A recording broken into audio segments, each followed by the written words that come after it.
أيها الكرام، انظروا إلى هذه الحياة من حولكم، كم ترون فيها من الابتلاءات، كم ترون فيها من المحن، كم ترون فيها من المصائب.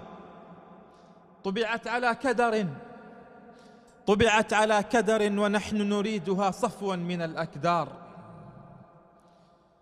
إذا ما ضاقت بنا الحياة وتكالبت علينا الهموم وتجمعت علينا مصائب الدنيا، إلى من نلجأ؟ وعلى باب من نقف؟ وإلى من نفر ونهرع؟ تعالوا بنا في هذه الخطبة لنفر جميعا إلى الله، لنقف على باب الله